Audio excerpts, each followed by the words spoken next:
তো এটা আপনার এতই হাস্যকর।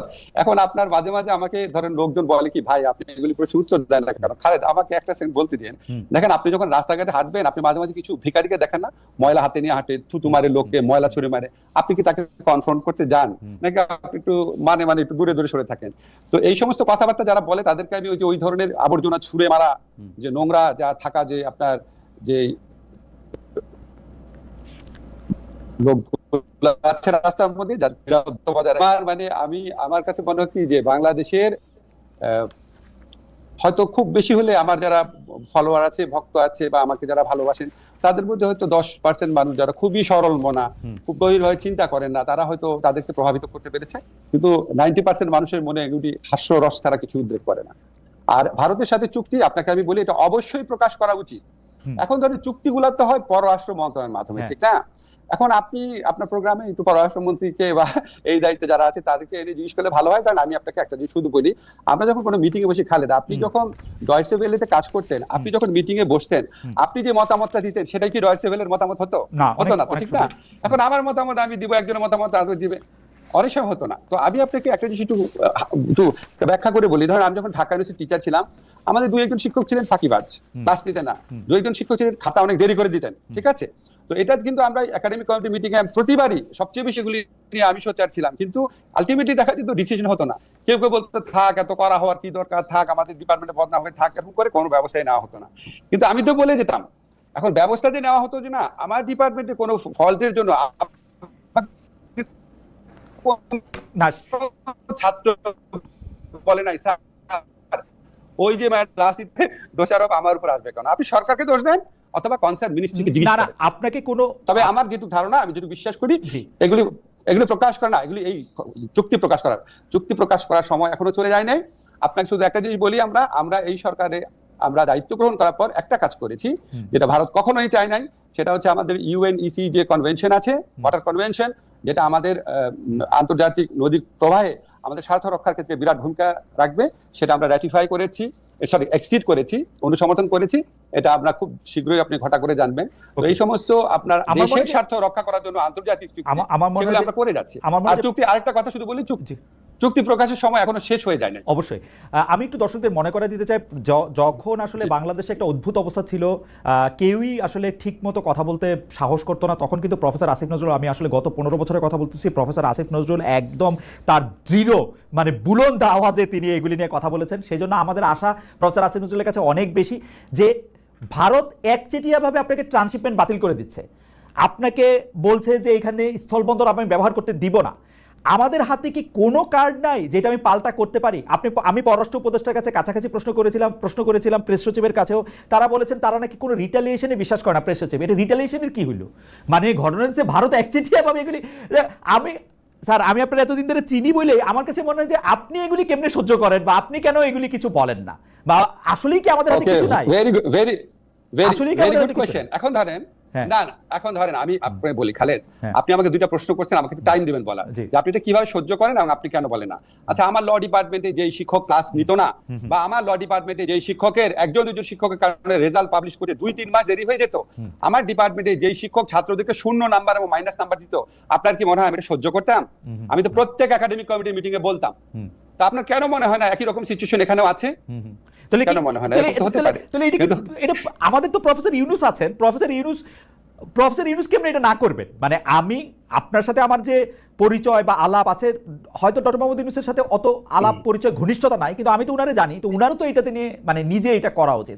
এবং দেখেন স্যার, আপনার সাথে আমি যখন কথা বলছি, অসংখ্য লোক আমাদেরকে বলতেছেন যে 26 লক্ষ ভারতীয়, যদিও এটার কথা আপনি আগে বলছেন, কিন্তু আসলেই তো কোনো চেঞ্জ হয় নাই। মানে হাসিনা সরকার ইউনূস সরকারের কি তফাৎ ভারতের ইয়াতে?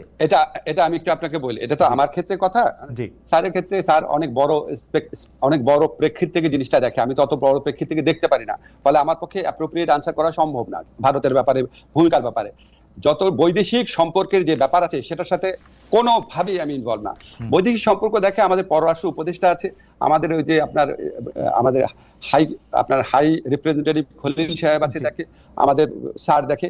আপনার মনে হয় কি আপনি ধরেন আপনি খালি ধরেন ডয়েটসে ওয়েলে একটা জিনিস প্রচার হলো কেন, তখন আপনি যদি কেউ জিজ্ঞেস করতো আপনার কাছে মনে হতো ডয়েটসে ওয়েলে জার্মান ভার্সনে কি প্রচার হচ্ছে আমি কি জানি। তো আমার কাছে এরকম অবস্থা, আপনি উনাদেরকে জিজ্ঞেস করেন, এবং আমার ধারণা উনাদের আরো অনেক অনেক বড় প্রেক্ষিত থেকে দেখে অ্যাপ্রোপ্রিয়েট সময় অ্যাপ্রোপ্রিয়েট ব্যবস্থা নেবেন। এখন আপনি বলেন, ধরেন আমাকে অনেকেই বলে যে 26 লক্ষ ভারতীয় ব্যাপারটা, তো 26 লক্ষ ভারতীয় ব্যাপারটা যদি বলে থাকি তাহলে এটা অত্যন্ত ভারত বিরোধী কথা। তো একই সাথে 26 লক্ষ ভারতীয় বললেন, এটা এত বড় একটা কথা বললেন আপনি, আবার বলে ভারতের দালাল, কোনো কিছু ঠিক নাই। 26 লক্ষ ভারতের ব্যাপারে ভাই একটা কথা ব্যাখ্যা করি, আমরা যখন 15 বছর অ্যাক্টিভিজম করতাম, অনেক জায়গায় অনেক ভাষণ দিতাম, অনেক বক্তব্য দিতাম, যখন আমরা বক্তব্য দিতাম প্রত্যেকটা কথা অ্যাকিউরেট হতো না।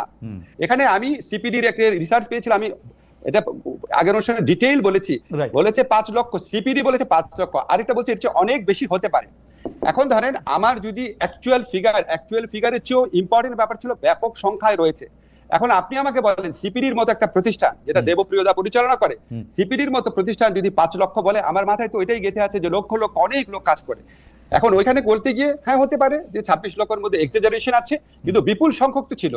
এখন বিপুল সংখ্যক ভারতীয় আপনার যারা চাকরি করতো তারা 5 অগাস্ট থেকে 8 অগাস্টের মধ্যে চলে যায় নাই, এটা আপনাদেরকে কে বললো? ওই সিচুয়েশন দেখে যদি আওয়ামী লীগের, একটা সেকেন্ড ভাই, আওয়ামী লীগের যদি হাজার হাজার লোক চলে যেতে পারে, ভারতীয় লোক চলে যাওয়ার কথা না। সেটা তো আপনার কনসার্ন যারা মিনিস্ট্রি আছে, অথরিটি আছে, তাদেরকে আমি তাগিদও দিয়েছি, যাকে বলেছি। আমার মনে হয় এই ব্যাপারটা আপনি আসলে বলেছেন, পরিষ্কার করেছেন, এবং চলে যেতে পারে সেই সংখ্যা। তারা আবার যেহেতু আপনি যখন বলেছিলেন যে ভারতীয় একটা বিপুল সংখ্যায় কাজ করতে পারে, এবং সিপিটির উদাহরণটা দিয়েই আপনি বলেছিলেন, এবং জনাব তৌহিদ হোসেন যিনি আজকে পররাষ্ট্র উপদেষ্টা তিনিও কাছাকাছি একটি কথা বলেছিলেন, এবং সেইটার ব্যাখ্যা নানা রকম হতে পারে। যেহেতু তারা কি বলে নিবন্ধিত উপায়ে কাজ করতেন না, তাদের আসলে চলে যাওয়াটা অনেক বেশি সহজ, মানে ফ্লাইট ধরে, বাস ধরে, ট্রেন ধরে চলে গেলেই হলো। আমাকে একটু বলতে দেন প্লিজ, এটা জরুরি খুব ইনফরমেশন। ধরেন আমাদের এখানে যারা ভারতীয়রা কাজ করতো, এটা আমরা ইনভেস্টিগেট করে জেনেছি, ওনাদের ওয়ার্ক পারমিট ছিল না। এটা কিভাবে সম্ভব হয়েছিল? এটা হাসিনা সরকার একটা ব্যবস্থা করেছিল, যখন একটা কোম্পানি কাজ পেত, ধরেন ভারতীয় একটা কোম্পানি একটা প্রকল্প পেল, ভারতীয় কোম্পানি যখন প্রকল্পটা পাবে, প্রকল্পের যারা স্টাফ ছিল তাদের জন্য কোনো ওয়ার্ক পারমিট লাগতো না। এটা আপনার খবর নিয়ে দেখেন, এটা আমি এই ইনভেস্টিগেট করে জেনেছি এটা কেন। ফলে আপনি ডকুমেন্টেড পাবেন না। এখন আপনার ধরেন ভারতীয় প্রকল্পে কাজ করছে হাজার হাজার লোক, 5 অগাস্ট থেকে 8 অগাস্টের সিচুয়েশন দেখে, যেখানে আওয়ামী লীগের প্রায় আপনার 10-20 হাজার লোক পালিয়ে গেছে, তো তারা ওখানে বসে থাকবে? আপনি একটু বেরিয়ে ফারানার কাছে জানতে চাই, বেরিয়ে ফারানা, এইটা মানে আপনার কাছে কি মনে হয় যে মানে ভারতে উনি আছেন, ভারত সরকারের সমর্থন নিয়ে উনি যে কোনো সময় টুপ করে এসে খুব করে ক্ষমতা নিয়ে নেবেন, আপনার এরকম মানে এই বয়ানটা আপনার কাছে কিরকম লাগে? মানে এটা খুবই অস্বাভাবিক, এটা হবার কোনো সুযোগ নেই, ভারতও এটা খুব ভালোই বোঝে। কিন্তু ভারতের যে বিষয়টার সমস্যা হচ্ছে সেটা হচ্ছে যে শেখ হাসিনা একটা কথা কিন্তু বলে ফেলেছিলেন, ভারতকে আমি যা দিয়েছি সেটা তারা আজীবন মনে রাখবে।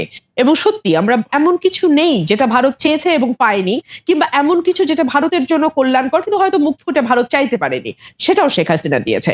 শেখ হাসিনাকে যদি ভারত এই মুহূর্তে রিটার্ন ব্যাক করে বাংলাদেশে, কিংবা আশ্রয় না দিত, সেই 5ই অগস্টের কথা আমি বলছি, তাহলে কিন্তু ভবিষ্যতে আর কেউ শেখ হাসিনার মতন এভাবে কর্মচারীর মতো আচরণ হয়তো আর কোন সরকার প্রধান করবে না ভবিষ্যতে। এখানে খালি দুইটা প্রশ্ন। একটা প্রশ্ন হচ্ছে ভারত সরকারকে শেখ হাসিনা নিজের মুখে বলেছেন যা দিয়েছি তারা কখনো ভুলতে পারবেন না, ইউনূস সরকার এই দেওয়ার মধ্যে কোনগুলি বন্ধ করছেন সেটা আমার একটু বললেন। আর একটা জিনিস হচ্ছে যে মানে এই যে আপনি বলেছেন যে কর্মচারীর মতো আচরণ, কিন্তু এইটাও আসলে আর ভবিষ্যতে যে হবে না, এটা বন্ধ করার জন্য কি করা উচিত সেটা একটু যদি একটু বলেন দুই কথায়। আচ্ছা, আমি ইউনূস সরকারের ভিতরের কেউ না, আমি জানি না ইউনূস সরকার কি করেছে, তবে অ্যাপারেন্টলি একজন নাগরিক এবং একজন পর্যবেক্ষক হিসেবে আমি যেটা দেখি, যে আগে আমরা ভারতের চোখে চোখ রেখে 15 বছর সরকারকে কখনো কথা বলতে দেখিনি। আমরা দেখেছি বর্ডারে মানুষ মারা গেছে, আমাদের খাদ্যমন্ত্রী কিংবা আমাদের কৃষিমন্ত্রী বা কিংবা আমাদের আওয়ামী লীগের কোনো মন্ত্রী বলছে এটা আমাদের দোষ, কারণ আমাদের লোকেরা গরু চোরা চালানের সঙ্গে যুক্ত, সো এই জন্য তারা গুলি খেয়ে মরে, এটা ঠিকই আছে, এটা ভারতের কোনো সমস্যা না। আমরা দেখেছি তিস্তা নদীর পানি, ভারত বলছে যে এটা মমতার আপত্তির কারণে দিতে পারছে না, যদিও ভারতের কনস্টিটিউশন ধরে আমি আপনার সত্যিই দেখিয়েছিলাম যে কেন্দ্রীয় সরকার চাইলে আরেকটা মানে দেশের সঙ্গে যে কোনো চুক্তি, যে কোনো ট্রিটি তারা করতে পারে, রাজ্যের অনুমোদন লাগে না। কিন্তু আমরা দেখেছি আমাদের সরকার আবার গলা বাড়িয়ে বলছে আসলে সত্যিই তো ভারতে কি করবে, মমতাই তো দিচ্ছে না, পশ্চিমবঙ্গের জন্য ভারত পারছে না, উল্টো আমরা দেখছি ফেনী নদীর পানি তারা দিয়েছে। মানে এগুলো কিছু এক্সাম্পল দিলাম। এই জায়গাগুলোতে আমার মনে হচ্ছে অ্যাটলিস্ট সরকার চোখে চোখ রেখে কথা বলছে। এবং দেখুন, প্রণয় বর্মাকে ডেকে আনা, তলব করা, সাদা বাংলায় তলব করা, এটা কিন্তু আমরা এত বছর এভাবে তলব করার কালচার দেখি নাই। এটাতে যে খুব মহাভারত উল্টে যাবে কিংবা বিরাট কোনো বিপ্লব হয়ে গেল, নো। কিন্তু আমার তো একটা সত্তা আছে, স্বাধীন সত্তা, সেই সত্তাটা এবং বাংলাদেশের নাগরিক হিসেবে, একটা সার্বভৌম দেশের নাগরিক হিসেবে তো আমার কিছু চাওয়া, কিছু সম্মান আছে, তাই না? সেই জায়গাটাতে আমি উজ্জীবিত হই, সেই জায়গাটাতে আমি একটা স্পিরিট খুঁজে পাই, এইটুকুই।